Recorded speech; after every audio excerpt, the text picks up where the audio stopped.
Hello प्यारे बच्चों, कैसे हैं आप सभी। बच्चों, आज हम क्लास 6 एनसीईआरटी हिंदी की किताब बाल राम कथा का पाठ 5 पढ़ेंगे, चित्रकूट में भरत। बच्चों, वीडियो को शुरू करने से पहले आप हमारे चैनल को सब्सक्राइब कर ले, जिससे आपको आने वाली नई वीडियोस के नोटिफिकेशन आपको मिलते रहें। तो चलिए शुरू करते हैं।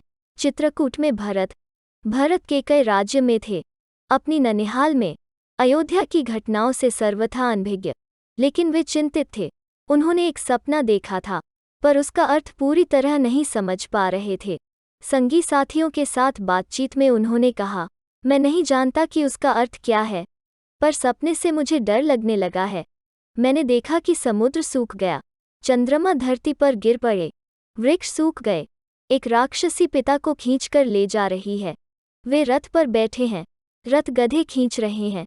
जिस समय भरत मित्रों को अपना सपना सुना रहे थे, ठीक उसी समय अयोध्या से घुड़सवार दूत वहां पहुंचे। घुड़सवारों ने छोटा रास्ता चुना था जल्दी पहुंचने के लिए। भरत को संदेश मिला। वे तत्काल अयोध्या जाने के लिए तैयार हो गए। ननिहाल में भरत का मन नहीं लग रहा था, उचट गया था। वे अयोध्या पहुंचने को उतावले थे। केकई राज ने भरत को विदा किया, 100 रथों और सेना के साथ। उन्हें घुड़सवारों से अधिक समय लगा, लंबा रास्ता पकड़ना पड़ा। सेना और रथ खेतों से होकर नहीं जा सकते थे। वे 8 दिन बाद अयोध्या पहुंचे। नदी पर्वत लांघते, थके हुए और चिंतित, भरत ने अयोध्या नगरी को दूर से देखा। नगर उन्हें सामान्य नहीं लगा, बदला बदला सा था। अनिष्ट की आशंका उनके मन में और गहरी हो गई। यह मेरी अयोध्या नहीं है, क्या हो गया है इसे? उन्होंने पूछा। सड़कें सूनी हैं, बाग बगीचे उदास हैं, सब लोग कहाँ गए? वो तुमुलनाद कहाँ है? पक्षी भी कलरव नहीं कर रहे हैं, इतनी चुप्पी क्यों? किसी ने भरत के प्रश्नों का उत्तर नहीं दिया। नगर पहुंचते ही भरत सीधे राजभवन गए, महाराज दशरथ के प्रासाद की ओर। महाराज वहां नहीं थे। फिर वे कैकेयी के महल की ओर बढ़े। मां ने आगे बढ़कर पुत्र को गले लगा लिया, परंतु भरत की आंखें पिता को ढूंढ रही थीं। उन्होंने मां से पूछा, पुत्र, तुम्हारे पिता चले गए हैं वहां जहां एक दिन हम सबको जाना है, उनका निधन हो गया। भरत यह सुनते ही शोक में डूब गए, पछाड़ खाकर गिर पड़े, विलाप करने लगे। मां कैकेयी ने उन्हें उठाया, ढांढस बंधाया, कहा, उठो पुत्र, यशस्वी कुमार शोक नहीं करते। तुम्हारा इस प्रकार दुखी होना उचित नहीं है, राजगुणों के विरुद्ध है। अपने को संभालो, क्या से क्या हो गया? भरत यह मानकर चल रहे थे कि पिता राज्याभिषेक की तैयारियों में व्यस्त होंगे। सब कुछ उल्टा हो गया। उन्होंने मेरे लिए कोई संदेश दिया? भरत ने मां से पूछा। नहीं। अंतिम समय में उनके मुंह से केवल 3 शब्द निकले, हे राम, हे सीते, हे लक्ष्मण। तुम्हारे लिए कुछ नहीं कहा। भरत व्याकुल थे, विकलता बढ़ती ही जा रही थी।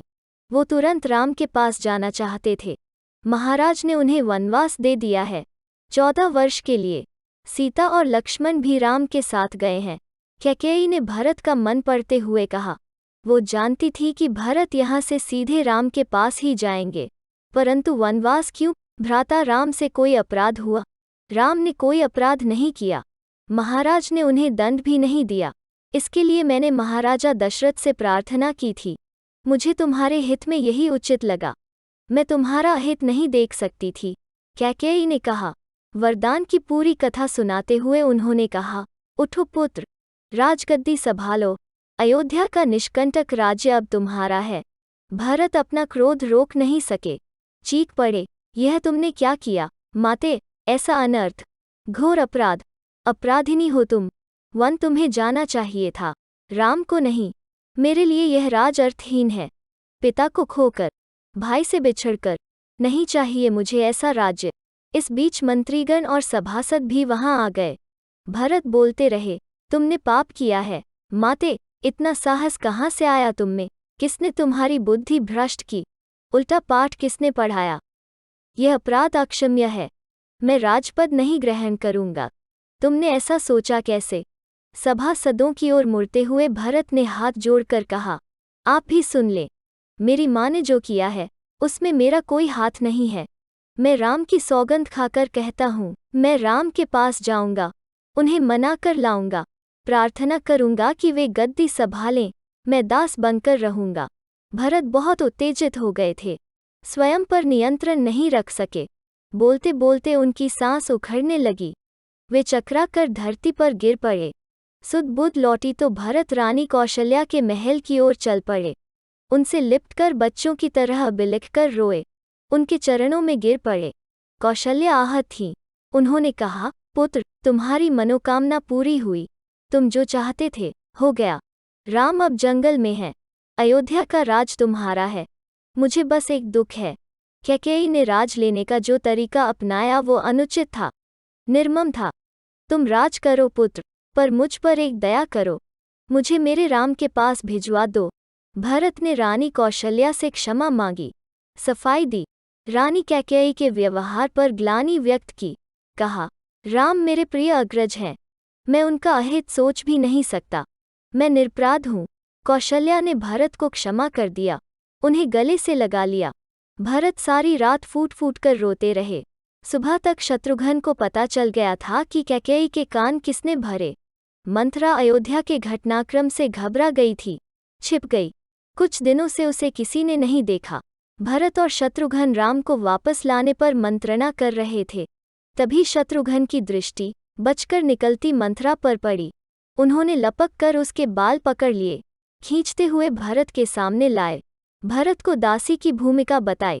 शत्रुघ्न उसे जान से मार देने पर उद्यत थे। भरत ने बीच बचाव किया।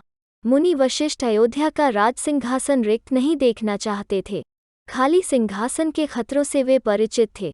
उन्होंने सभा बुलाई, भरत और शत्रुघ्न को आमंत्रित किया। भरत से कहा, वत्स, तुम राजकाज संभाल लो, पिता के निधन और बड़े भाई के वनगमन के बाद यही उचित है। भरत ने महर्षि का आग्रह अस्वीकार कर दिया। बोले, मुनिवर, यह राज्य राम का है, वही इसके अधिकारी हैं, मैं यह पाप नहीं कर सकता। हम सब वन जाएंगे और राम को वापस लाएंगे। वन जाने के लिए सभी तैयार थे। भरत ने सबके मन की बात कही थी, सबकी इच्छा थी कि राम अयोध्या लौट आएं। अगली सुबह भरत सभी मंत्रियों और सभासदों के साथ वन के लिए चले। गुरु वशिष्ठ साथ थे, नगरवासी भी थे। अयोध्या की चतुरंगिनी सेना तो थी ही। राम तब तक गंगा पार कर चित्रकूट पहुंच गए थे। वहां एक आश्रम था, महर्षि भरद्वाज का, गंगा यमुना के संगम पर। राम आश्रम में नहीं रहना चाहते थे, ताकि महर्षि को असुविधा न हो। महर्षि ने उन्हें एक पहाड़ी दिखाई, सुंदर स्थान, सुरम्य दृश्य, पर्णकुटी वहीं बनाई गई। भरत को सूचना मिल गई थी, वे चित्रकूट ही आ रहे थे, पूरे दल बल के साथ। सेना के चलने से आसमान धूल से अट गया, हर ओर कोलाहल। वे श्रृंगवेरपुर पहुंचे। निषादराज गुह को सेना देखकर कुछ संदेह हुआ, कहीं राजमद में आकर भरत राम पर आक्रमण करने तो नहीं जा रहे हैं। सही स्थिति पता चली तो उन्होंने भरत की अगवानी की। गंगा पार करने के लिए देखते देखते 500 नावें जुटा दी। रास्ते में मुनि भरद्वाज का आश्रम पड़ा। उन्होंने भरत को राम का समाचार दिया। वो मार्ग दिखाया जिधर से राम गए, वो पहाड़ी दिखाई जहां राम ने पर्णकुटी बनाए। अयोध्यावासियों ने रात आश्रम में ही बिताए, इस संतोष के साथ कि राम अब दूर नहीं है। आगे जंगल घना था। सेना चली तो वन में खलबली मच गई। जानवर इधर उधर भागने लगे, पक्षियों ने अपना बसेरा छोड़ दिया। छोटी वनस्पतियां सेना के पांव तले कुचल गईं। बड़े वृक्ष थरथरा उठे। राम और सीता पर्णकुटी में थे, लक्ष्मण पहरा दे रहे थे। कोलाहल उन्होंने भी सुना। वे एक ऊंचे पेड़ पर चढ़ गए, देखने के लिए कि मामला क्या है। लक्ष्मण ने देखा कि विराट सेना चली आ रही है। सेना का ध्वज जाना पहचाना था, अयोध्या की सेना थी। वे उत्तर की ओर से आगे बढ़ रहे थे। लक्ष्मण ने पेड़ से ही चीखकर कहा, भैया, भरत सेना के साथ इधर आ रहे हैं, लगता है वे हमें मार डालना चाहते हैं, ताकि एक छत्र राज कर सके। राम कुटी से बाहर आए। उन्होंने लक्ष्मण को समझाया, भरत हम पर हमला नहीं करेगा, कभी नहीं। वो हम लोगों से भेंट करने आ रहा होगा। राम ने कहा, भेंट के लिए सेना के साथ आने का क्या औचित्य? दो भाइयों के मिलन में सेना का क्या काम?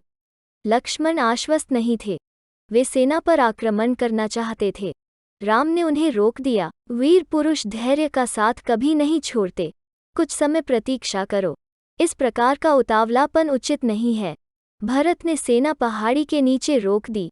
नगर वासियों से भी वहीं ठहरने को कहा। कोलाहल थम गया।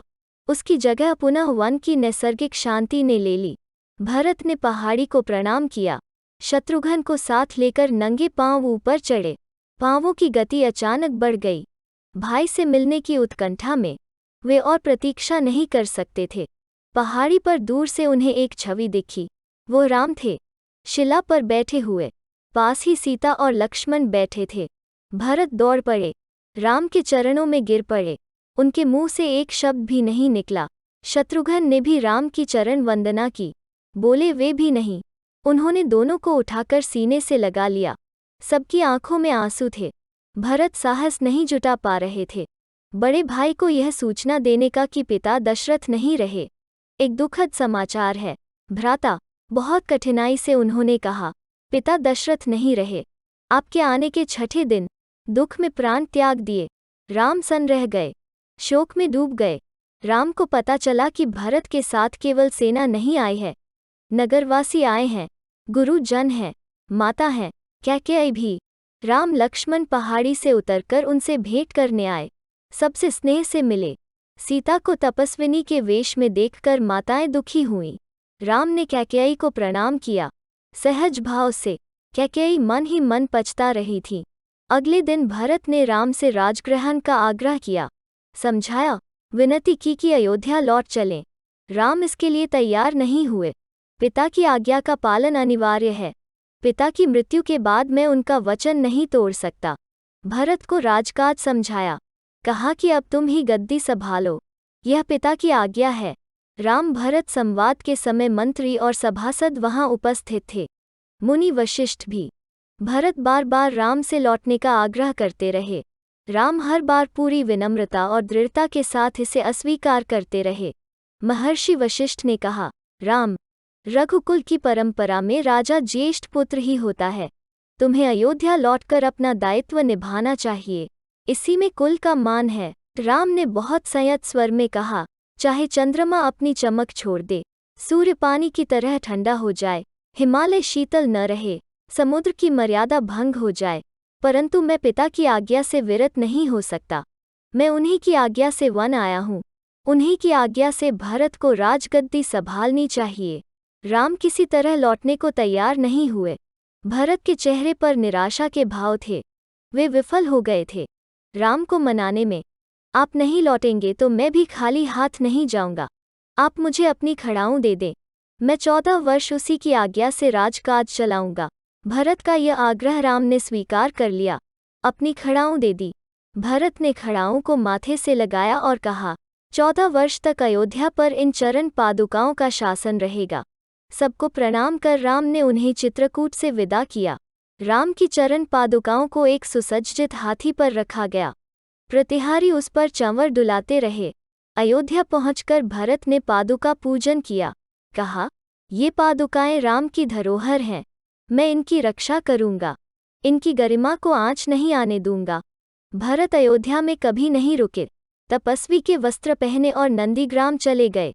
जाते समय उन्होंने कहा, मेरी अब केवल एक इच्छा है, इन पादुकाओं को उन चरणों में देखूं जहां इन्हें होना चाहिए। मैं राम के लौटने की प्रतीक्षा करूंगा। 14 वर्ष। Students, if you like this video, please like and share, and if you are new on this channel, please subscribe the channel. Thank you.